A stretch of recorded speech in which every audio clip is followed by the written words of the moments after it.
Heather, it's a pleasure to welcome you.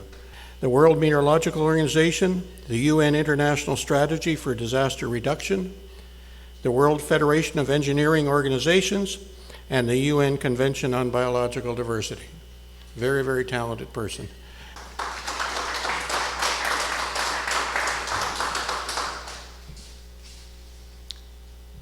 Thank you. Now I get to keep you awake.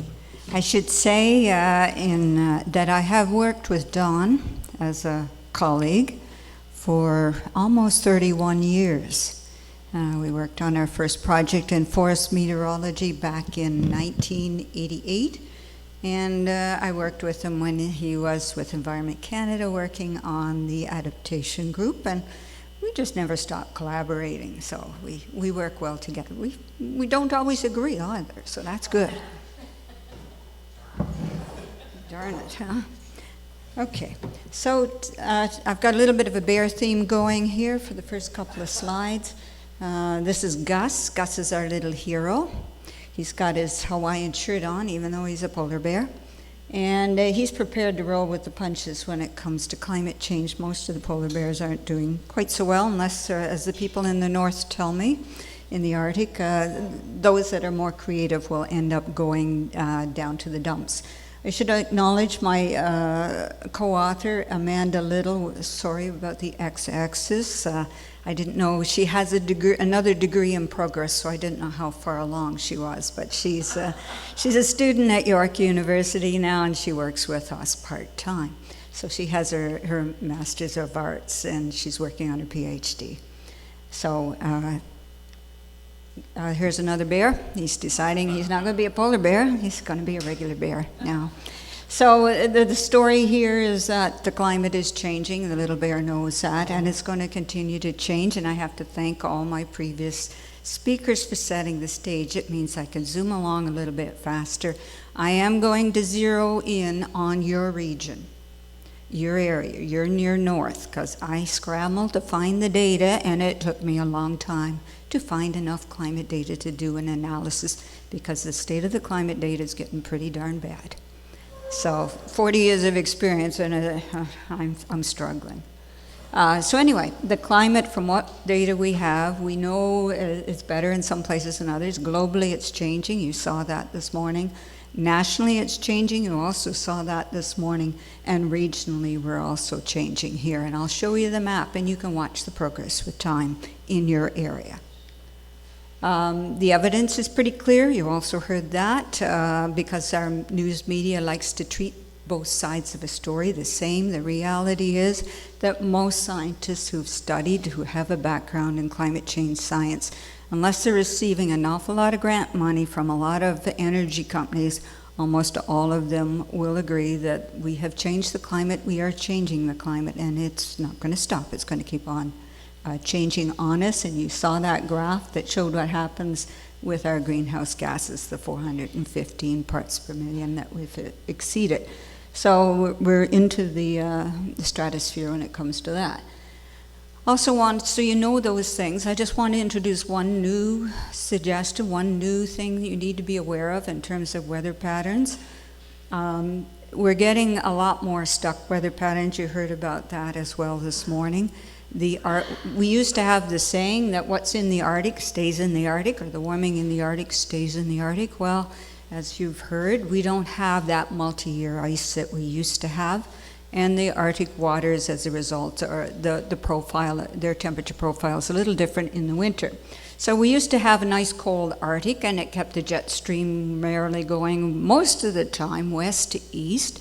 But as you saw in the last presentation, it didn't happen last winter. It hasn't been happening more recently either. You have these Arctic or polar vortexes, whatever you want to call them, and they're just part of our wavy weather patterns. What that wavy weather pattern means is that when you get into a wet spell, it can stay wet for a long time. I've seen that recently in the spring. And when it turns into the other side, the ridge part of it, the up part, you're into the no precipitation, the drought. So we're getting more of those stuck weather patterns as a result of the wavy pattern. And increasingly the evidence is saying that it's linked to what's happening in our Arctic. And in fact, its influence will go sometimes down as far south as the hurricane belt or into Florida. So it's affecting large parts of the globe. So the question to start with, divided into 3 parts. How is the climate impacting rural municipalities in this region? So I'm going to do a little bit of the techie science stuff for you here, just to look at your area and what your data is saying. Because a lot of times evidence speaks too. So here's some evidence for you. And we'll look at the past, today, and into the future, the projections.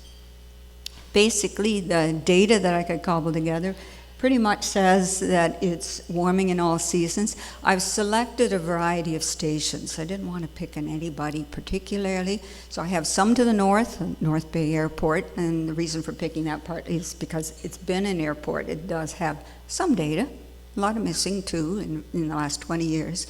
I picked some stations to the south and some to the west and some to the east. So you can see a little mix mash here. So we're warming in all seasons. It's not, some years we're a little colder than others, a little cooler, and some a little warmer, but the trend over time is up, warming.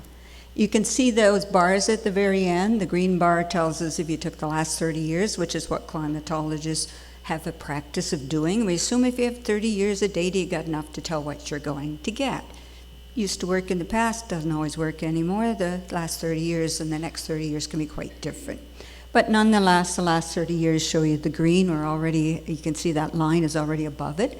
Then I've got another decade or two, that what we call the 2020s. The next, about 30 years, the 2050s we'll call it, and towards the end of the century, the 2080s. It's a convention that climate change modeling has done. This is using a combination of about 40 of the different global climate models, so I just put them all together into one. You can see here that we're looking at more hot days, 30 being one of those little magic numbers we use to define what's a hot day versus not. We're probably going to have to bump that little threshold up with time, because we'll be getting used to 30-degree days and having to deal with a lot worse. So you can see here I have used some data at Dunchurch. I switch gears here just because, sometimes I switch gears because they didn't have the gaps in the data. They had sometimes I'll find a year in a really prime station where 30, 40, 50% of the days are missing. There's no data. I can't tell you how many days are above 30 if I don't have any data. So I had to pick a station that did have some. Unfortunately, it ends fairly soon there, about 2006. So the last 10 years, it probably increased a lot more. So you can see that the number of days above 30 were increasing.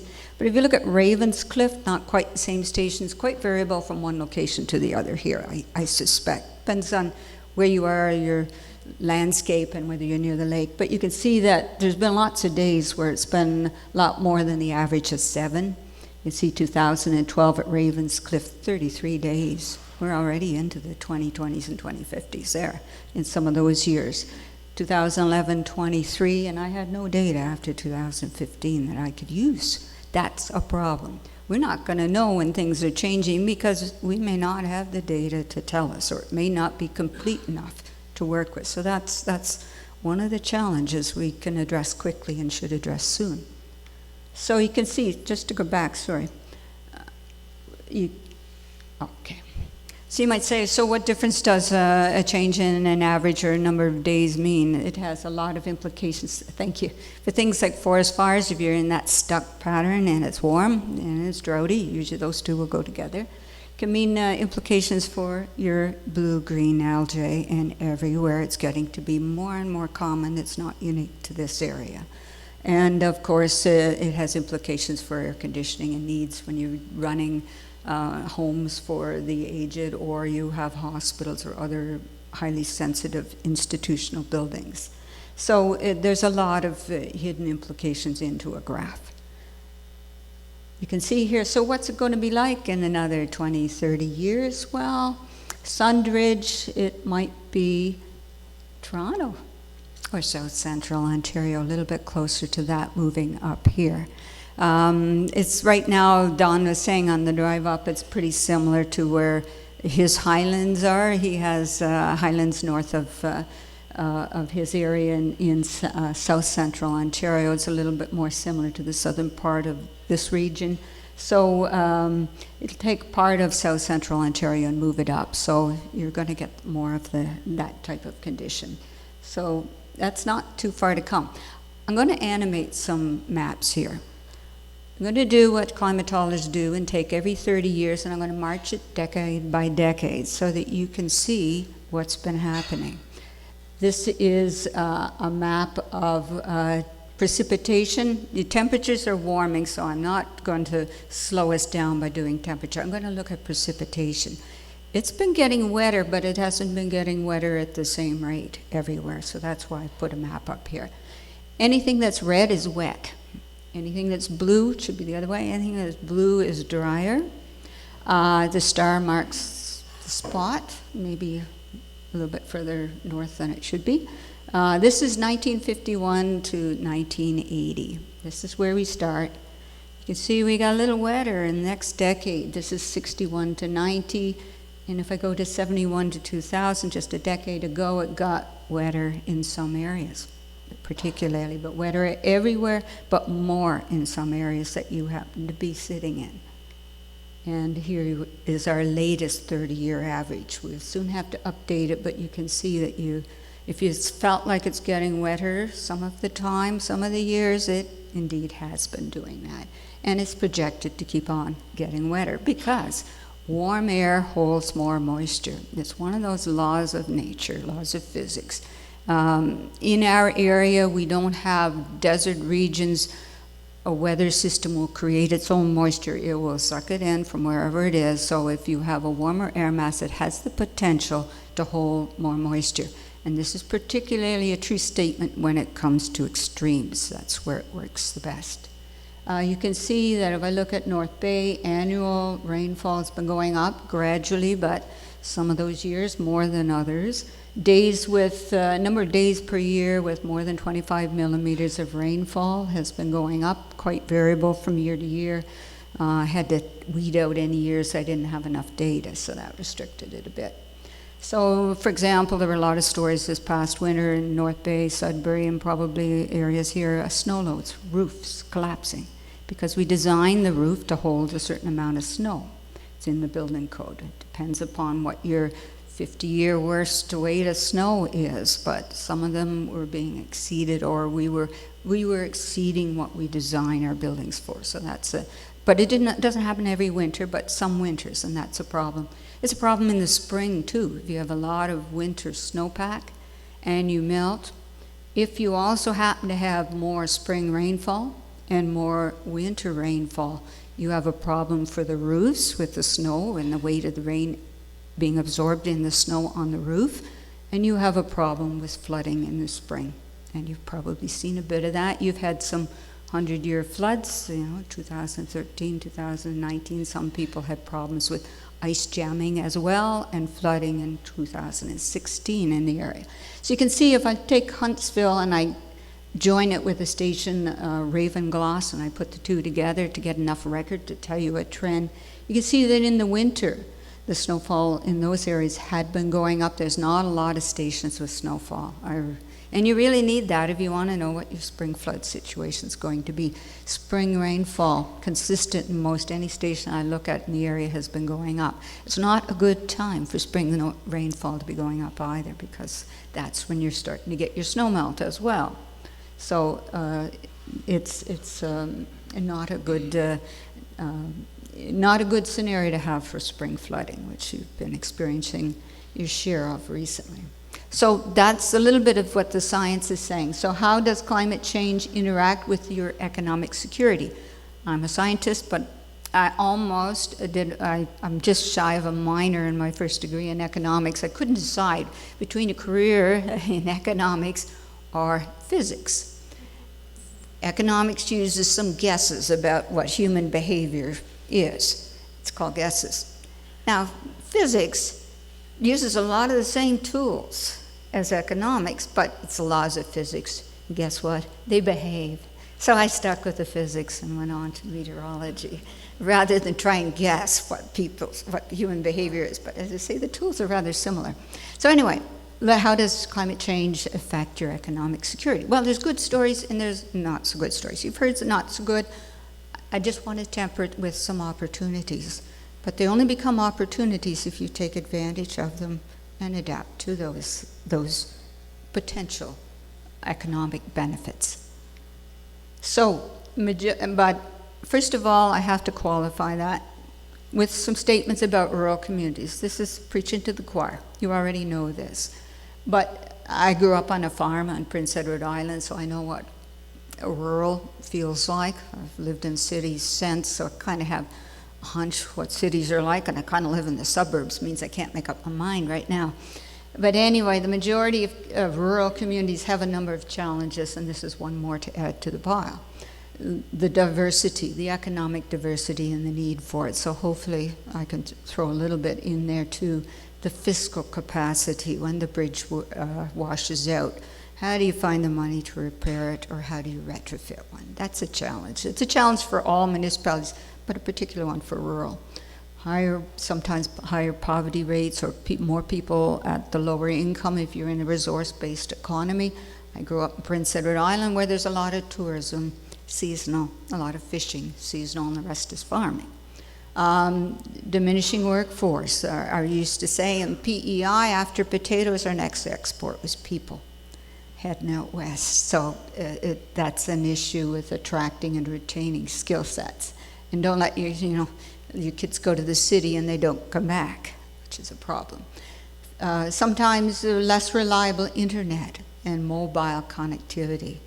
It's essential in today's economy that you have that connectivity. The emergency response, how do you find the capacity, particularly relying on a lot of volunteers sometimes for some of it, and just the recovering from shocks when you have those big floods. How do you get back on your feet again? And now let's throw in the changing climate. So that's the reality of rural communities. But I have some really nice things to say about rural communities. Well, you have real advantages, but I'm going to say that for the end.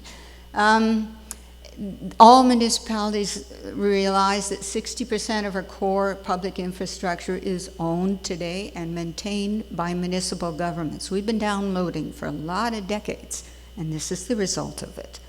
That municipalities are left holding the bag. And you don't have the means to raise that money.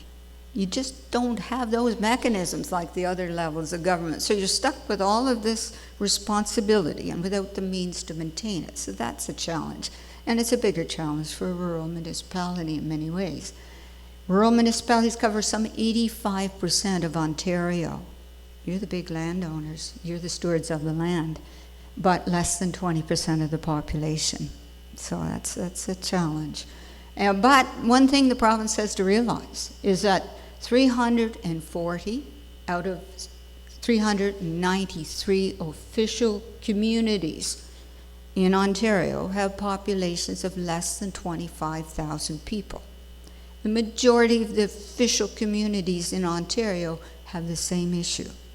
And there needs to be a means to deal with it because it's affecting the majority of Ontario's communities who hold the majority and sit on the majority of the land. So back to climate change and extreme weather events. The governor, deputy governor of the Bank of Canada has talked about the losses and the costs of climate change over by the next 3 decades if we don't reduce those greenhouse gases and slow the warming and reduce the amount of the warming. But just to put it, you go, well, that's Canada. Somebody else can deal with it. The average cost of a flooded basement is about $40,000. That's what the insurers estimate. So that's individual. That's the cost. Bracebridge, you had there were in other communities in the area 200-year storms. Muskoka Lake in 2016, 50 million uninsurable losses. Like these are big ticket items. And then again this year, and the numbers haven't been tallied this year. Wished I could, but they're going to be big ones because most communities were impacted. Just the Parry Sound fire last year, 800 fires over that in 2018 across Ontario, but the extra cost for the province was another $100 million Sorry, that should be K. That should be million over and above the base funding. So, these are things that cost money.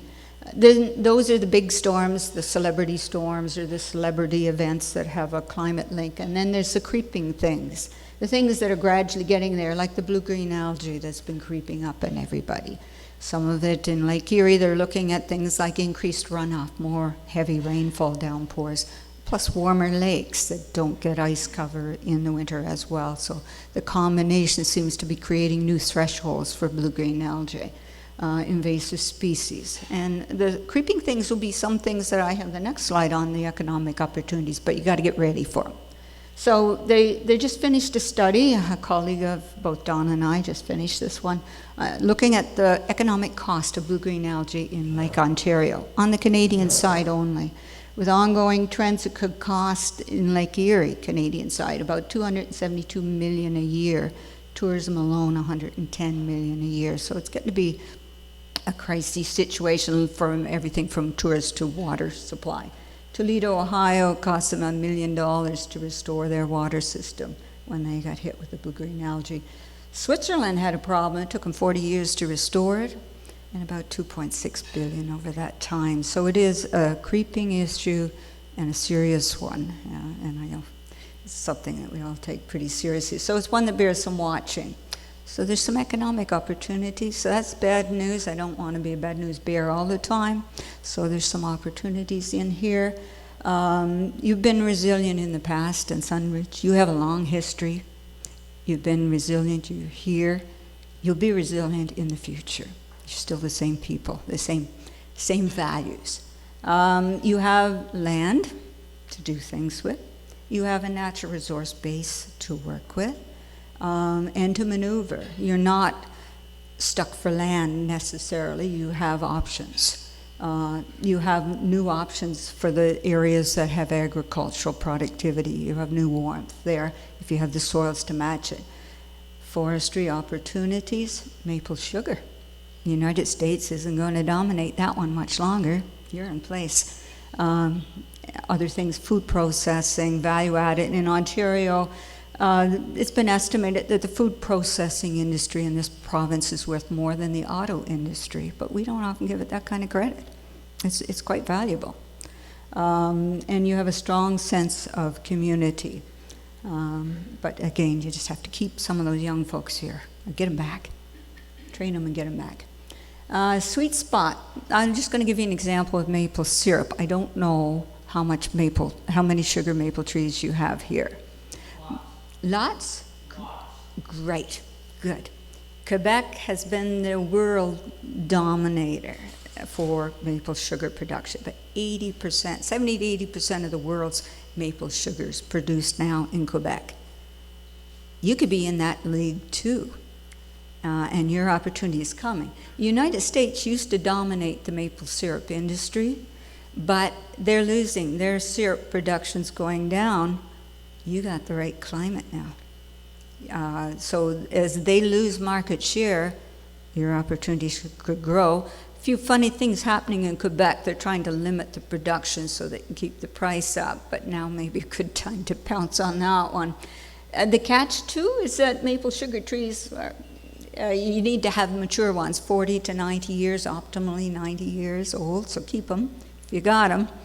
And are they a carbon credit? They should be. If they're not, there should be an opportunity. There's some statistics on the tradable value, the carbon tradable value of the sugar bush. So, and there's an awful lot of research going on about, I didn't realize all the health benefits of maple syrup, so keep that syrup coming. You've got an opportunity there. So there's some good news in there too that you need to take advantage of.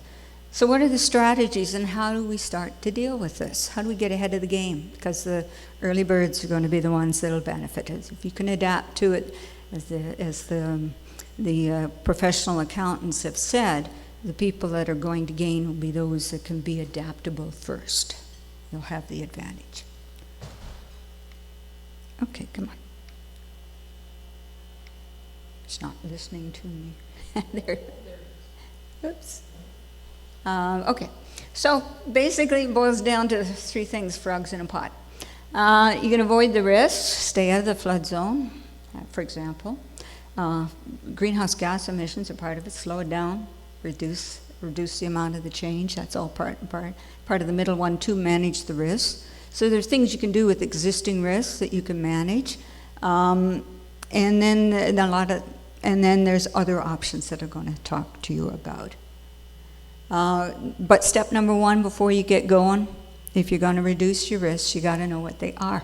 You got to do, and David talked this morning from the City of Toronto about doing vulnerability or risk assessments. You got to know, you can't tackle them all at once. You got to prioritize them. So you've got to consider your risk, do a risk assessment, prioritize what your top risks are, and then move on those where you can. Monitor the trends in the climate, the impacts. Information on impacts is valuable. That tells you where your thresholds are. Where do things break? You need to know that. So you need to know past history of where you've had flooding events or where you've had other events to find out where your critical breaking points are, and then monitor the climate to see whether you're going to get over that breaking point or you're at it already, so you can take action. And then look at your vulnerabilities and prioritize the things that are going to cost you the most. Oops, can I make it go back one more? It hasn't been listening to me. It listens to you. There was a national roundtable, just to give you an idea of what some of the risks might be. This is a national story in Canada, a report that just came out. A bunch of academics and others sat together and decided to prioritize the risks in Canada. And they looked at the likelihood and the consequences and put those two together to say, what are the biggest risks? They actually put, in their estimation, infrastructure as the first one, because both their consequences and the likelihoods were fairly high that they would happen. They put coastal and northern and ecosystems in there as well. Agriculture, they figured they could manage a little bit, or they manage the consequences. Water, they put, surprisingly, in the middle of the group, and forestry at the end. I'm not so sure about that one, but that's what they said. Just to give you. Now they looked at, okay, well, what things can we do something about? Which ones have adaptation responses?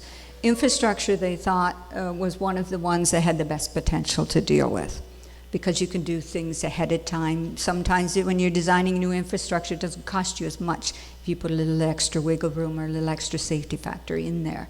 They put health as some of the things we can deal with. Fisheries and ecosystems are the things that we can do the least about, and those are probably the more permanent ones. So that was the national think tank's recent take on risks.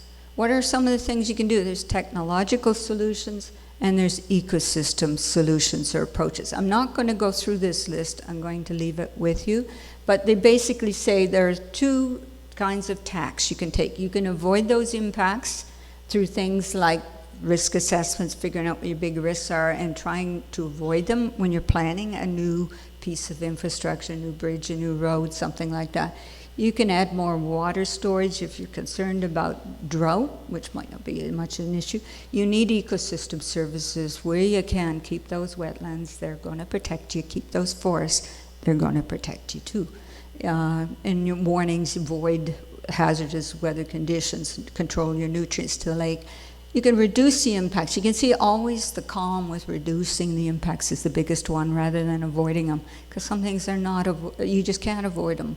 So there's just a lot of operational things that we can do better that will help us to reduce the impacts to us. And then there's regulations. Nobody likes regulations, but sometimes it's pretty darn effective. It's laws, it's strategic approaches, it's often the purview of government in this case. The technology in the economics is usually the person or groups of people. This is laws, regulations, statutes, and the things.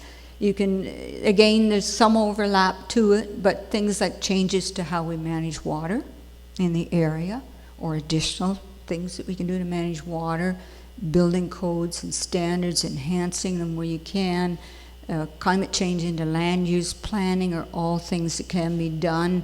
Looking at diversifying economic activities, looking, for example, at the opportunity that you might have in this area from a longer summer tourism season, maybe a shorter winter tourism season, but which one's your big one? Is it summer? you have opportunities there with a longer season to market and take advantage of. So some of them are things to reduce your costs, and some of them things to increase your opportunities.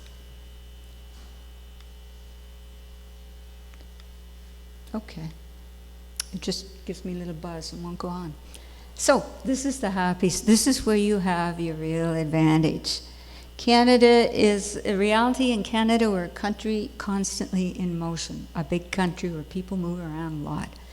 It's estimated that every 5 years, more than 4 million Canadians will relocate to a new community. Thank you very much, Heather.